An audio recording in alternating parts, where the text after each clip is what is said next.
So when I was first asked to share about a fear I've had, I thought to myself, I'm not really a person struggling with fear. I have jumped from airplanes, I've skydived from a mountain in Switzerland, moved halfway across the world. My kids live in different parts of the world. So fear has really not been a part of my life.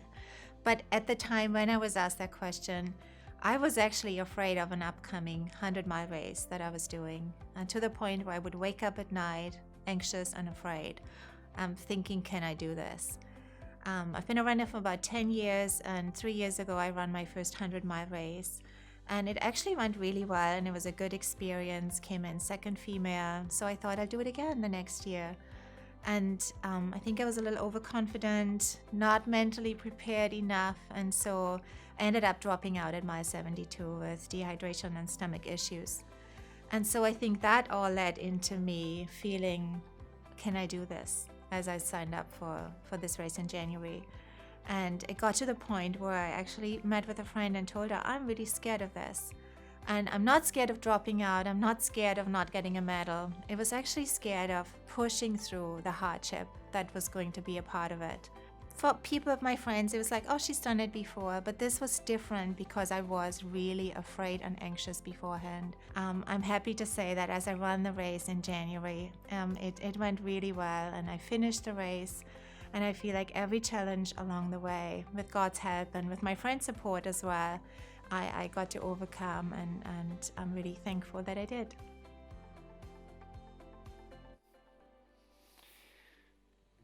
Yeah, anybody who runs 100 mile, you have to ask what she's running from, not what she's running to.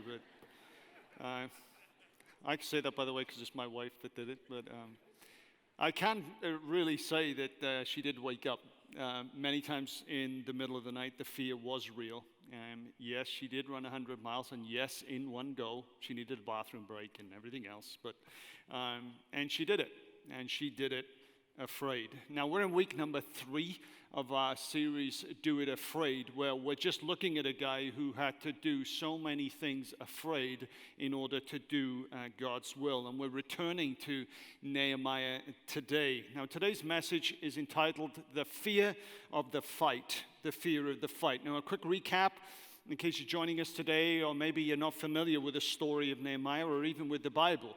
Nehemiah is a guy in the Old Testament who God called from a country outside of Israel to go back into Israel, to Jerusalem specifically, to rebuild a wall that had basically been brought down.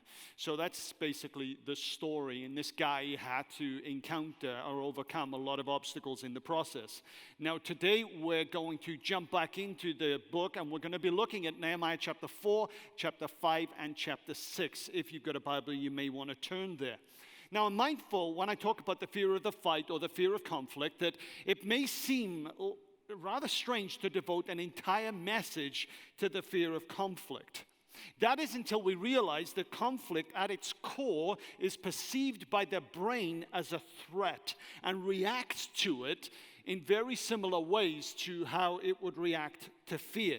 You see, conflict and threat activate what's called the limbic system, which is the emotional system of the brain, and very quickly our heart rate will change, our breathing rate can change, and yes, even our body temperature can change.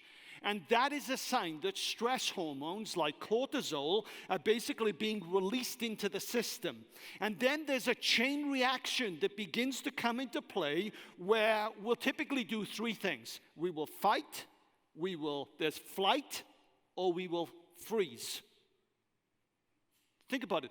Isn't that the way that many of us actually deal with conflict? Or many of us deal with fear. There's fight, there's flight, or there's freezing.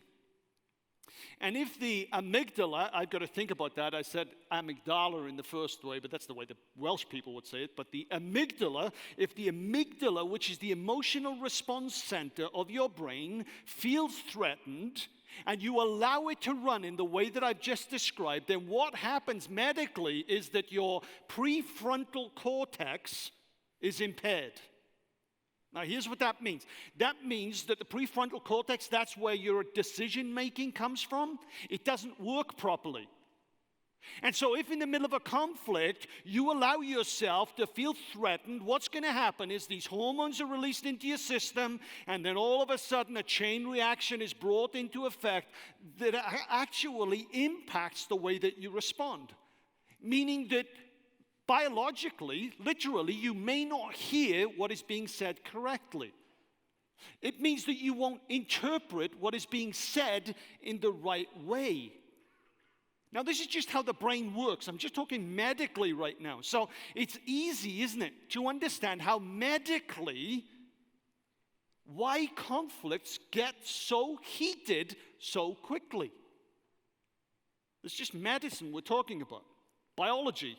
It's easy to understand why in our getting the kids ready to church this morning, this entire process took an illogical turn for the worse.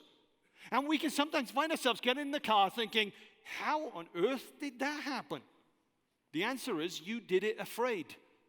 Literally, you ran with your fear to the point where you were out of control. And conflict is one of those areas where we do something afraid.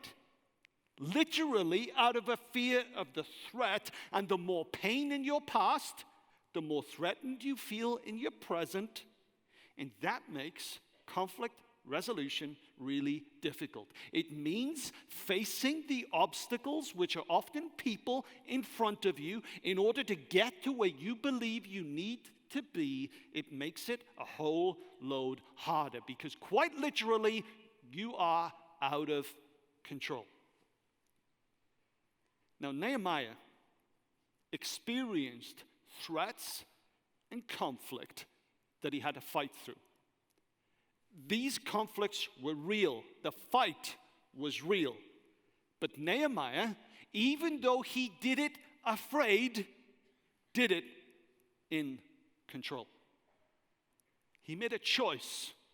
And the question today is, will we make that choice?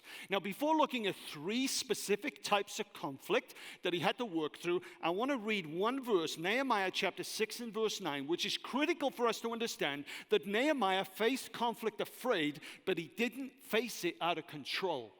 He didn't allow the amygdala hijack to take control of the way he responded. The question is, do we? Nehemiah chapter 6 and verse 9, you won't see this on the screen. All the other verses will be, but this one you won't because I want you to read it. I want you to see it. This is what it says. They were all trying to frighten us.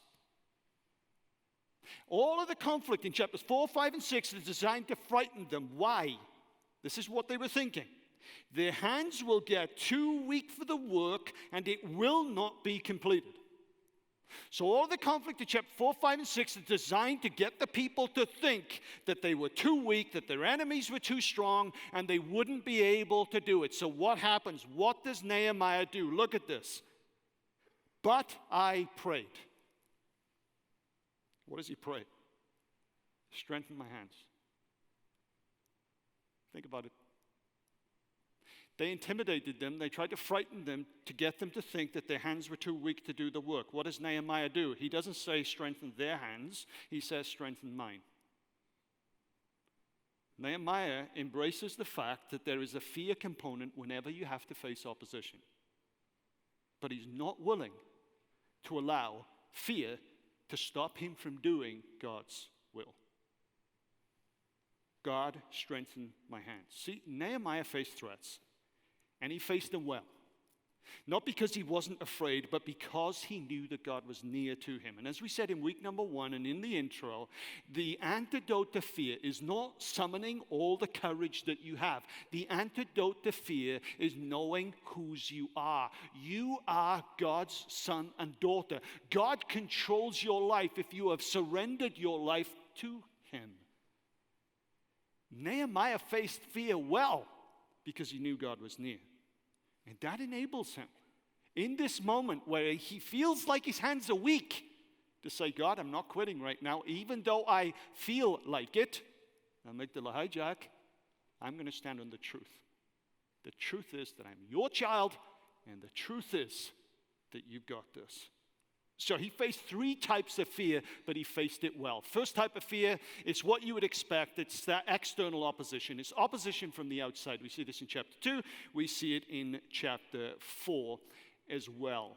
Let's have a look at a couple of verses from chapter 4, verses 1 through 3. When Sanballat heard that we were rebuilding the wall, he became angry and was greatly incensed. Why? He feared what the Jews were doing as a threat. What happens when you feel threatened? Biologically, your brain will release stress hormones into your body, and then from there, a chain reaction comes into being where you will flee, you will basically be stranded, you will be frozen, or you will fight. He chooses to fight because he perceives it as a threat. So what does he do? He uses his mouth. He ridiculed the Jews, and in the presence of his associate in the army of Samaria, he said, what are those feeble Jews doing? Will they restore their wall? Will they offer their sacrifices? Will they finish in a day? Can they bring the stones back to life from those heaps of rubble burned as they are? Tobiah the Ammonite, who was at his side, said, what are they building? Even a fox climbing on it would break down their wall of stones. I love what we see here. It's a classic reaction of someone who sees someone doing something and feels threatened. And in that moment, they're out of control. They're doing this afraid, very, very afraid. And they need to be, because God is with Nehemiah. But here's the point. Sanballat's name means thorn in secret. He was quite literally a pain in Nehemiah's side. He is to the Old Testament what the thorn in the flesh is to the Apostle Paul in the New Testament. And I'm sure that if you've ever attempted to do something significant, make any change of any kind of consequence in any environment, you've had your thorn in the flesh moment too. At some point in your life, at some point in your career, at some point in your relationships, you got burned by someone who loses their mouth because they're emotionally out of control. And here's the thing, once you experience that once, it can expose you to social anxiety, which basically means that you are kind of bent on never allowing that to happen to you again. So you back off.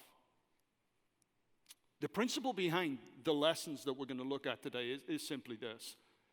Being nice was an outdated strategy that hadn't paid off for God's people, and some opponents just needed to be confronted. And God raised Nehemiah up to confront these people, not because he was oblivious to conflict, but because he was aware of the presence of God. External opposition. It was real, and it was definitely there. Sanballat had held the people captive, and in this story, Nehemiah was about to set the people free from Sanballat's control.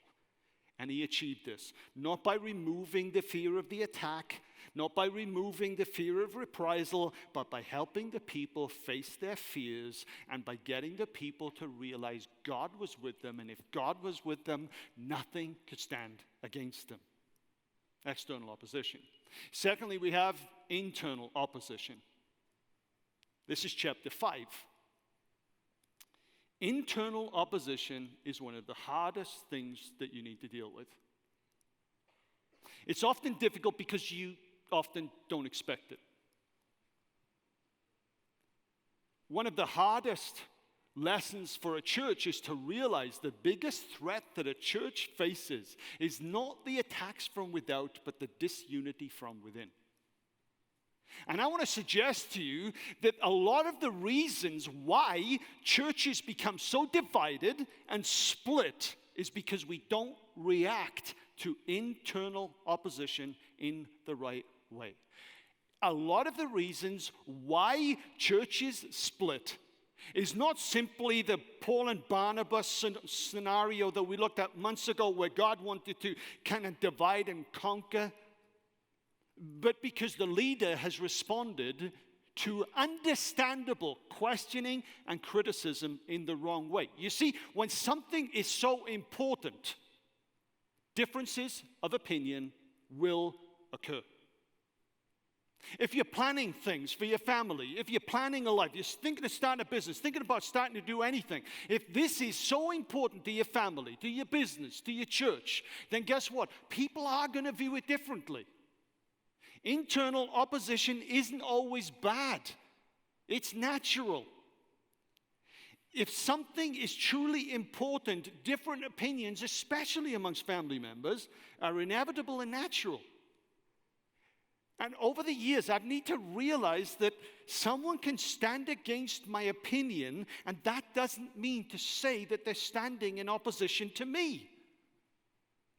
My ideas are not the same as my person. See, God has given me 2 ears and 1 mouth for a reason. He wants me to be twice as quick to listen as I am to speak. And the more important something is, the more inevitable internal opposition becomes, because different people have different ideas. And the more important something is, the more opinionated people become. And that's not wrong. The problem is, it feels like it. And you see, whenever people talk about this internal conflict, it is usually the emotional dimension that they're describing, wrongly concluding that this conflict is negative.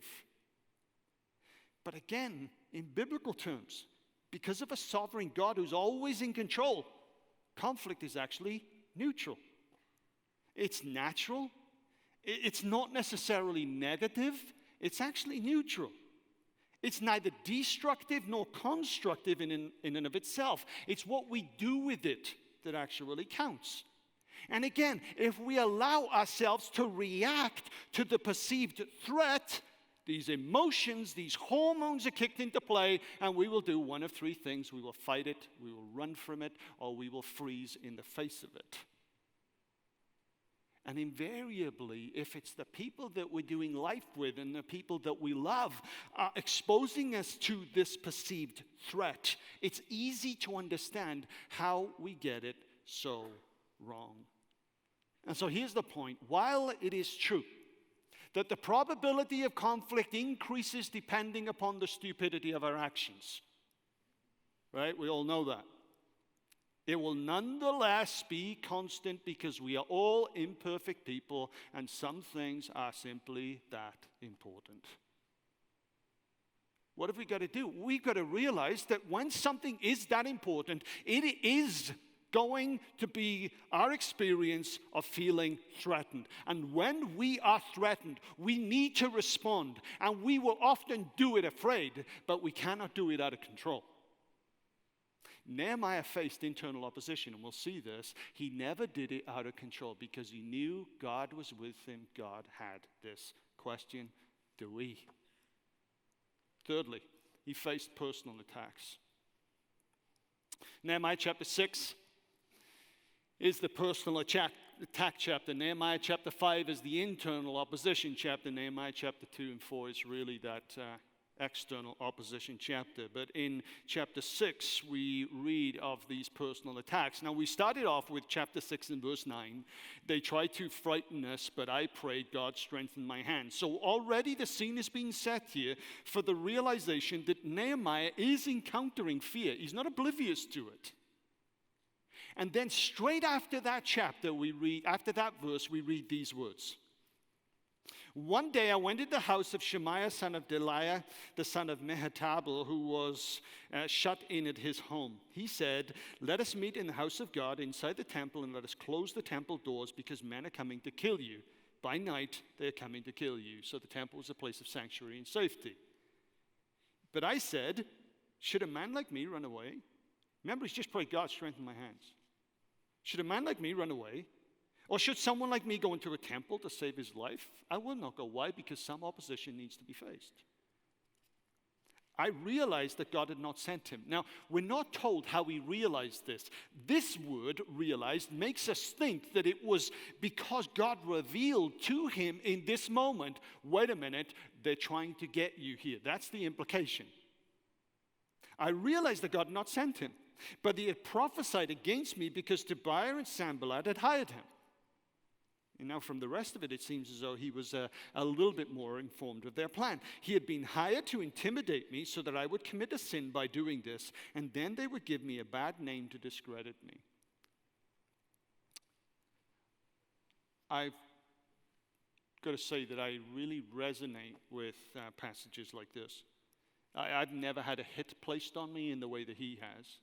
Probably the closest I've come to it was we were supposed to go to Nigeria next weekend to visit David and Esther. You remember David and Esther? They came over from Nigeria because his stepfather, or his dad, I think, or his father-in-law had been chopped to pieces by the Islamic fundamentalist group, and his associate pastor had been burned to death.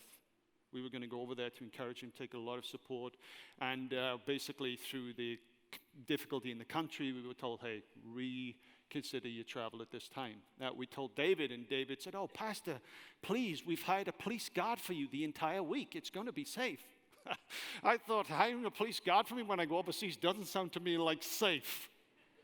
In this moment, I felt vulnerable. Nehemiah in this chapter feels vulnerable. I've never had a hit placed on me. Next weekend would have been the only time I could think of that I would have felt like that. But I have to say, I still know what it's like to be involved in a profession where personal attack is real. Never did I expect that when I entered into ministry, that it would be like this. I entered into Christian ministry out of a desire to help people encounter the God who quite literally had saved me and transformed me. That's why I went into ministry. Never did I expect it to be to include so many personal attacks. Never did. But here's what I've realized. If any of you ever get involved in something that is life and death, personal opposition is guaranteed to follow you. It's guaranteed. And you either have to kind of literally man up to that, or you basically run away from it. And I want to tell you, there have been many times in the last 27 years where my personal thorns have raised their ugly heads. Every year, my personal Sanballat will send an email and distribute it to as many of the people around me as he possibly can, trying to discredit me in the way that Nehemiah does this. And every time this happens, I ask myself, God, why am I doing this? Why am I doing this? God, it's not as if I'm not going to abandon, it's not as if I'm going to abandon my faith if I don't do pastoral ministry anymore. But God, I didn't sign up for this. All I want to do is help people find the hope and life that is found in Jesus Christ. In moments like that, folks, the temptation to quit is real. But you know what? What Paul experienced when he went before God and said, God, take this thorn from me. God said to him, my grace is sufficient for you. My power is made perfect, made manifest in weakness, is my experience over and over again. There is a call on my life that means that I cannot quit, even when it is easy to do so. Now, what's the point? The point is, if you are going to get involved in anything that is life or death, personal attack will follow. And one of the hardest things to do in life is to actually embrace the threat for what it is, but to orient yourself towards God and realize that the work of the Holy Spirit is to make you stronger in the face of the threat, but softer in the presence of God. It is really difficult, personally, when you face attack, to keep your heart soft. It is really easy to allow your heart to grow hard. And what I love about Nehemiah is he never allows his heart to grow hardened. And why? Because he's constantly going back to God with prayers like, God, strengthen my hands. Now, in the face of external opposition, internal opposition, personal attacks, it is understandable how this emotional response kicks in. Fight, flight, freeze. We will deal with these situations afraid, but we do it out of control because we're not responding in God's way. The question is, how does Nehemiah deal with these things? And what can we learn from it? I want to say from the life of Nehemiah and even from my own experience, it doesn't have to be that way. There is a different way. As emotional intelligence expert Daniel Goleman explains, we don't have to surrender to this amygdala hijack where emotions take over. When we are aware of what's happening in the perceived face of a threat, we can name it for what it is, and then we can begin to retake control of our emotions, of our decisions, and of our responses. Goleman says that old count to 10 trick still works. Because in that moment, it gives our prefrontal cortex, that part of us that makes good decisions, the time it needs to get back into the driver's seat. You see, it is true. Fear is in the mind. But so is the response. So consider these three truths.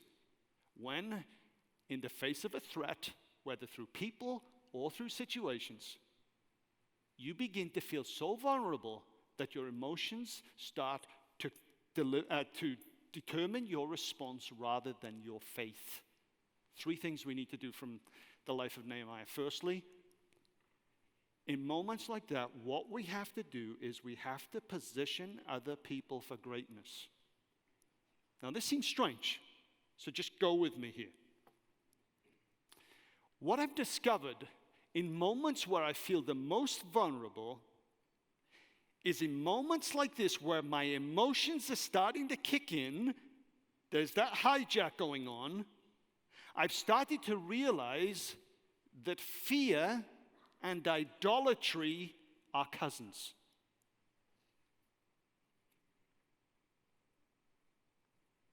Craig, why would you say that?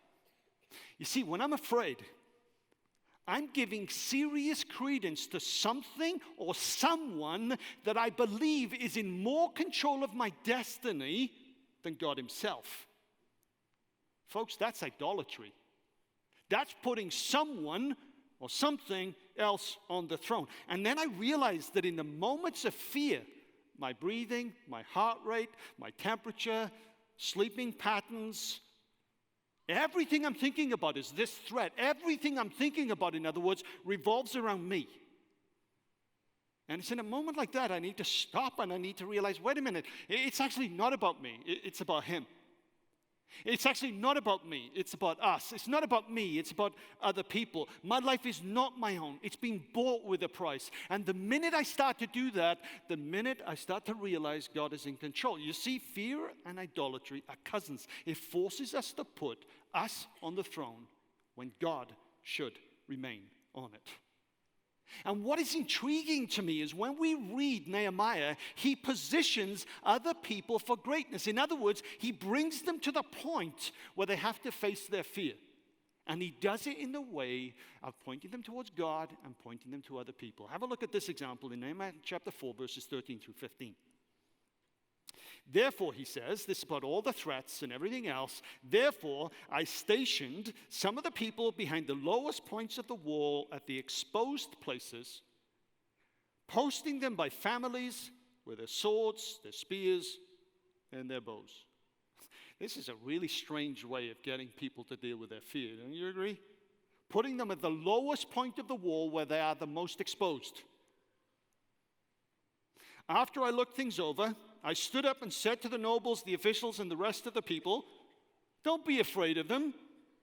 Remember the Lord who is great and awesome, and fight for your families, your sons and your daughters, your wives and your homes. When our enemies heard that we were aware of their plot and that God had frustrated it, we all returned to the wall, each to our own work. At first glance, positioning people at the most exposed places doesn't seem such a great way of thinking about them. But Nehemiah did this because he knew that this preemptive measure would probably save them from further and more deadly opposition down the line. An experience of God has helped me overcome this once. God's faithfulness in the past is actually the source of faith in the present. God will do it again.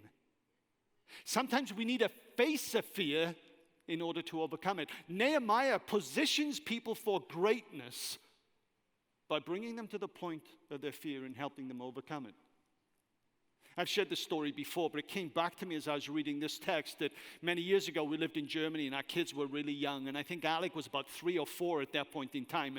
And we went to an outdoor German swimming pool, which is the kind of way we did it. And there was this 15-foot diving board. And I was 3 or 4. And before we knew it, he was climbing up this diving board and he was walking across the kind of board. And we were thinking, don't. But before we did, he just jumped and he went like this and belly flopped straight in the water. Came up out of the water, and all we could hear was a scream. Everybody was like, oh! So what does my German wife do? I'm told there's similarities between Germans and Dutch people. She gets Alec gets to the side of the pool, he gets out, and she marches him straight to the bottom of the ladder and tells him to do it again. The boy did not want to do it again, but he did it again, and he did it afraid, but he did it in control. The lesson in the text here is that initially, that Nehemiah, what seems harsh, is actually so important because he takes Alec back to the point of his present fear and helps him realize that done the right way, they will overcome. They will overcome. But notice what Nehemiah says. Don't be afraid of them. He acknowledges their fear. Hey guys, this fear is real. The perceived threat is also real. So what do you do in a situation like that? The emotions are going. You can see this. The enemies are there. They're there with their work tools just by their side, and they're there with their weapons in the other hand. What do you do in a moment like that? What does he tell them to do? Remember the Lord. See, the solution to fear is not courage. It's actually adoption. It's knowing you're God's child. God's got this. And then what does he say? Remember who you're doing this for. You're doing it for your families. You're doing it for your sons. You're doing it for your daughters. The way to overcome fear is to take your eyes off yourself and to start to position other people for greatness. Folks, in the moment of fear, we are tempted to believe the lie that it's all about us. It's not about us. It's about God, and it's about the people that we love. And the worst thing that we can do is to give in to fear. Sometimes the best thing we can do is to face that fear in faith in the community of friends. Position other people for greatness. While you're counting to 10, tell yourself, it's not about me. Get my eyes off me. Put them on God. Remember the people I love and who love me. While you're counting to 10, do this too. Pay due diligence to the threat. It's pretty clear from chapter 4 that Nehemiah did due diligence to the threat. He had them at the lowest point with weapons. He takes the threat seriously. And in chapter 5, we see this as well. He does due diligence to the threat. This is what we read. When I heard the outcry in these charges, I was very angry. So what does he do? I pondered them in my mind and accused the nobles and officials. Notice this. When he knew what they were trying to do, what happened? There's a threat going on. Emotion. He became very angry. Emotion. It's natural. It's understandable. Something's threatening you. But what do you do with it? What does he do? Pondered them in my mind. He thought about it. See, the reason many of us deal with conflict and the fear of conflict and the threats the wrong way is because we respond first and ponder second. How many of you have had a conversation with your spouse or with a friend about something that's really important, and you start to feel these feelings? For Nehemiah in the text, it was actually about anger, frustration, and then you respond by saying something that you shouldn't have said, that you didn't mean, but you said it, and they think you mean it. Am I the only person to ever have done that? And then you spend about 10, 15 minutes trying to tell them that you didn't actually mean what you said, even though you felt it. And, believed it at the time. Nehemiah is so good at conflict because he ponders first, responds second. Folks, if we respond before we ponder, our conflict resolution is ponderous. There's something to this. The word ponder basically means consult with myself. When you feel threatened, do you consult with yourself or do you react? Do you respond or do you react? It also means giving serious thought. Are you giving serious thought to the things that threaten you, or do you respond? Nehemiah is in a situation where it is so easy for him to respond out of anger, but he ponders. He consults with himself. This is the model of self-control. You see, if we respond before we ponder, we end up spending so much time actually getting ourselves out of things that we said that we didn't mean, but we said it. The other side of this is a conflict-shy people often cause more problems in the long term than they contribute towards the common good. As afraid as we may be of conflict, we should fear the consequence of not paying due diligence to an issue and not speaking up about an issue even more. We pay due diligence to an issue, a threat, when we ponder it. Early on in my ministry, I got involved in London in seeing some painful experiences in ministry, really good, just where God was growing a leadership team together of dealing with some stuff. And I really learned through that healthy experience that important conversations demand everyone ponder before they respond. Some threats are so important, some decisions are so important that the last thing I should do is respond before I've pondered. In fact, even at our elder board, I've recognized that our elder board need more time to ponder. So what we'll do, even in our elder board meetings, is we will have discussion items on our elder board agenda, which basically means that through the notes that I would have given and the conversations that we would have had, which would have happened 1 week before our board meeting, and for 4 weeks after it, the elders have pondering time before they respond. Because I've recognized good decisions don't happen when they're instant. In an instant, good decisions happen when we take our time to ponder. It's been revolutionary for our elder board. It's actually been revolutionary for my own experience too. And so before every critical conversation, I take time to ponder. I use Microsoft OneNote for this. I've got a folder in OneNote that basically has critical conversations. And before every critical conversation, I sit down and I ponder. I say, God, in using Nehemiah's words, strengthen my hand. I've got a really important conversation here, and I need to know how to have it. I'm a man of many words. The countdown is going down. You all know that. But I've recognized in situations like this, I've got 15 seconds, and that's it. How do I say this thing in 15 seconds? How do I do this? And so I realize how important this is to conflict, to conversations. And so I take time to ponder before I respond. And then when I do that, I'm in a far better place to actually look at what's going on in the other person. I'm in a far better position to actually engage with what I sense coming from the person I'm talking to. So I will notice when the person is getting emotionally hijacked, and notice them getting defensive, becoming rigid, becoming inflexible.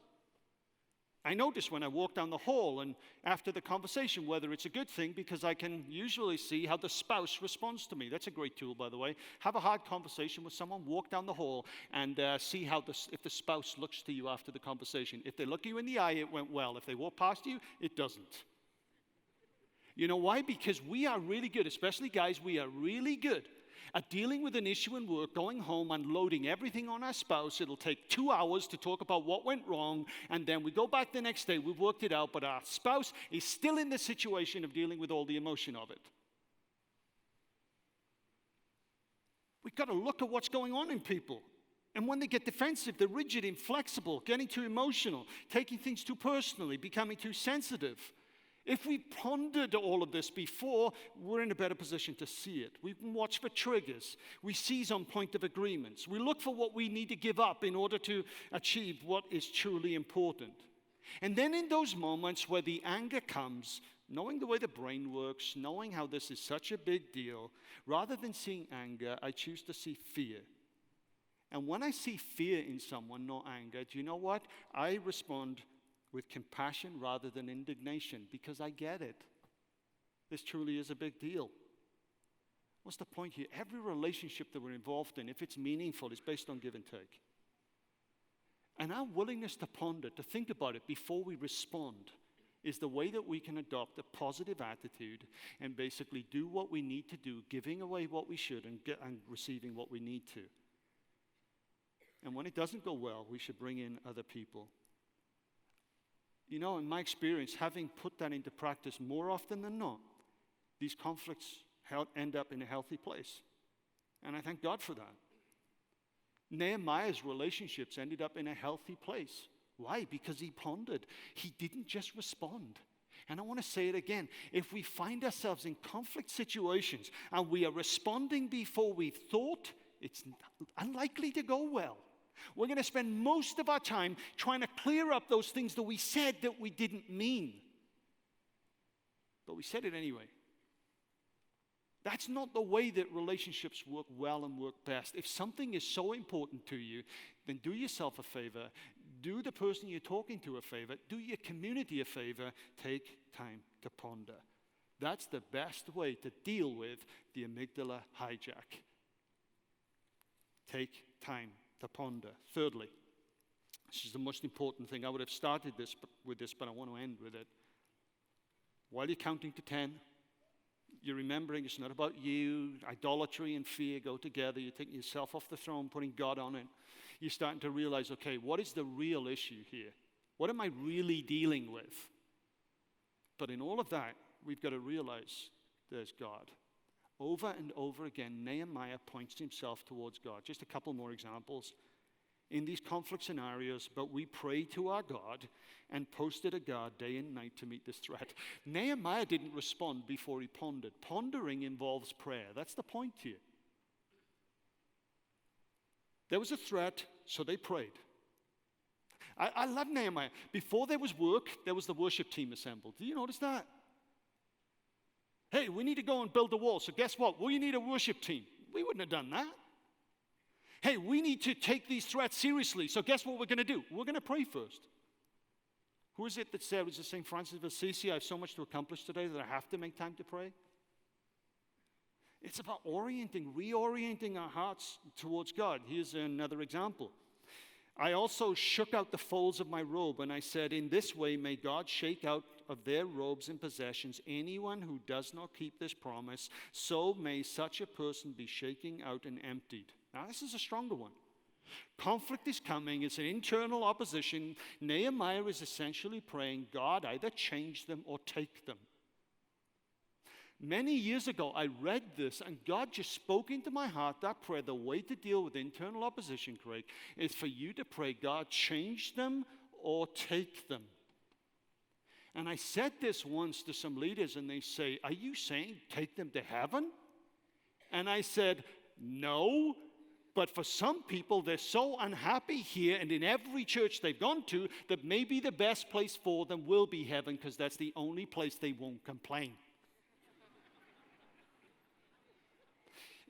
This prayer here is basically not a prayer of direction. It's not a prayer of affirmation. It's a prayer of petition. God, just deal with them. And then in that, God, how do you want me to deal with them? But notice, in both of these scenarios, Nehemiah is orienting himself towards God. He's thinking about other people, but his heart from beginning to end is about God. And do you know why? The antidote to fear isn't the courage that we muster. It's the vitality of our relationship with God. Some of us have so many obstacles to overcome that faith is a sign of strength, not a sign of weakness.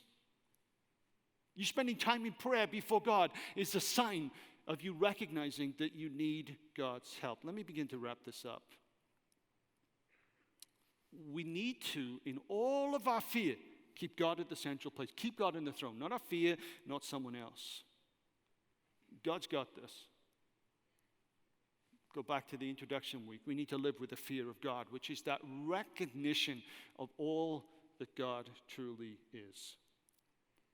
In a chapter about the disciples' mission in the world after Jesus had gone, Jesus in Matthew chapter 10 gives these words to the disciples about guidance, and with conflict especially. This is what he says: do not be afraid of those who kill the body but cannot kill the soul. Rather, be afraid of the one who can destroy both body and soul in hell. Those are strong words to disciples, but you know what Jesus is doing?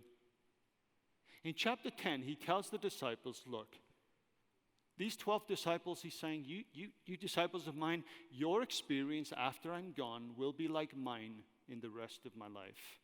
If you read Matthew chapter 10, everything that happens to Jesus in the rest of the story is said in Matthew chapter 10 to happen to the disciples as well. Jesus tells them they're going to be taken before governors and kings. They're going to be put on trial. They're going to be whipped. They're going to be flogged. They're going to die. In that moment, it was very easy for their emotions to get out of control. So what Jesus does in this moment, he speaks a very hard word to them to bring them back to emotional reality, to spiritual truth. He is orienting them back to what is really true. And what is really true is, look, people can take your life, but they will never rob you of eternity. That is yours. Do not be afraid of those who kill the body, but cannot kill the soul. Rather be afraid. The fear of God, that's the healthy thing, of the one who can destroy the body and the soul in hell. Now, these words remind us of the person who needs to control all of our life, the one we need to fear most. We need to fear God. And that is why last scripture here, Proverbs 29:25, the fear of man, the fear of people will be a snare. But whoever trusts in the Lord, he's kept safe. Listen, some of the opposition that we're going through is so real that the emotions are understandable.